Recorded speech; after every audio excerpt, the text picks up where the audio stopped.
Hamas ने Israel पर की रॉकेट की बारिश। एक मामूली सा संगठन पूरे देश पर पड़ा भारी। हथियार नहीं मिले तो पाइप से ही बना डाले विनाशकारी रॉकेट। जी हाँ दोस्तों, जैसे कि आप लोग जानते होंगे, इसराइल और हमास के बीच पिछले 12 दिनों से जंग चल रही है और इस युद्ध में हमास ने अपनी ताकत का जो नमूना दिखाया है उसे पूरी दुनिया हैरान है। जिस तरह से हथियार और टेक्नोलॉजी का इस्तेमाल हमास इस लड़ाई में कर रहा है, उन लोगों की सोच से पर है। ऐसे में सवाल उठना लाजमी है कि हमास इतना ताकतवर कैसे हो गया? कौन सा देश उसे हथियारों का सप्लाई कर रहा है? किस तरह से हमास के खुद की रॉकेट बना रहा है और उनके सर पर किसका हाथ है? ये सब कुछ आज का हम इस वीडियो में बताने वाले हैं, इसलिए इस अंत तक जरूर देखें और अभी तक सब्सक्राइब नहीं किए हैं और लाइक नहीं किए तो सब्सक्राइब कर ले। दोस्तों, युद्ध का परिणाम शांति नहीं बल्कि विनाश होता है और ये चीज हमें इतिहास में एक दो बार नहीं बल्कि हजारों बार देख चुके हैं। लेकिन फिर भी इंसान धर्म, सत्ता, ताकत के लालच में युद्ध करने से बाज नहीं आता।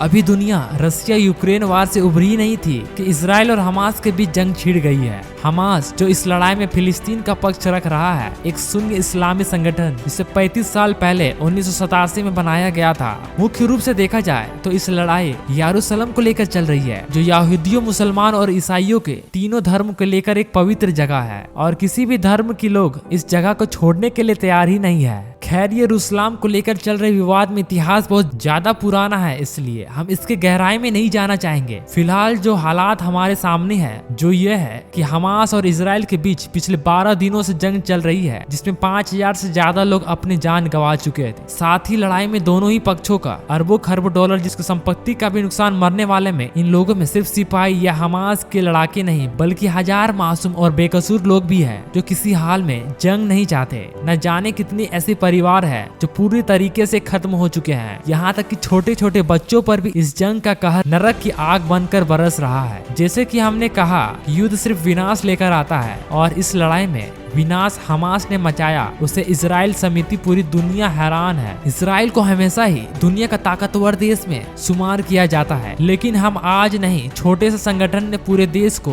बैकफुट पर धकेल दिया है। जिस समय ये लड़ाई शुरू हुई तब सभी लोगों को लगा था कि इजराइल की सेना हमास के चुटकियों में निपटा देगा, लेकिन आज 12 दिन बीत चुके हैं पर ये लड़ाई इसी तरह से जारी है। हमास न सिर्फ इस हमले को जवाब दे रहा है बल्कि इस जंग में पूरी तरह डटकर मुकाबला भी कर रहा है। ऐसे में बहुत से लोग अब ये मान रहे हैं कि इसराइल ने हमास को हल्के में लेकर बहुत बड़ी भूल कर दी है। सही मायना में अगर देखा जाए तो इसराइल को हमास के ताकत का अंदाजा इस लड़ाई के पहले ही दिन हो जाना चाहिए था, क्योंकि हमास ने शुरुआत में ही इसराइल पर एक साथ 5000 रॉकेट दाग दिए थे। इससे साफ पता चलता है कि हमास के पास खतरनाक हथियारों की कोई कमी नहीं है। अब इस पर इसराइल को ऐसा कहना है कि हमास के पास जो रॉकेट उसमें ईरानी टेक्नोलॉजी का इस्तेमाल किया गया है, यानी ये साफ है कि हमास हथियारों की सप्लाई ईरान कर रहा है। लेकिन हमास सिर्फ ईरान के भरोसे ही नहीं बैठा है बल्कि ये अपने खुद भी हथियार बना रहा है और वो भी पाइप से। ये बात चौंकाने वाली जरूर है लेकिन पूरी तरह सच है। दरअसल यूएन यानी यूनाइटेड नेशन कुछ समय पहले गाजा में पानी सप्लाई करने के लिए वहां एक बड़ी पाइपलाइन बिछाने का काम शुरू किया था।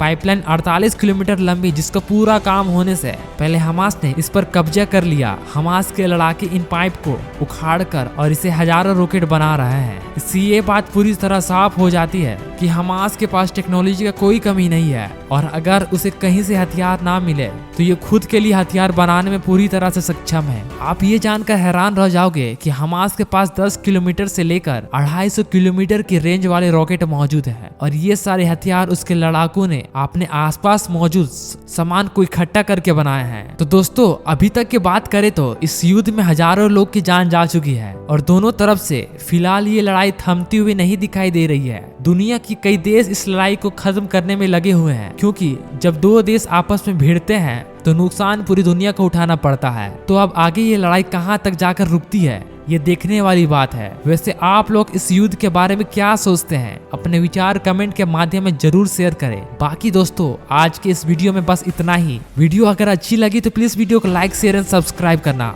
मिलते हैं नेक्स्ट वीडियो में।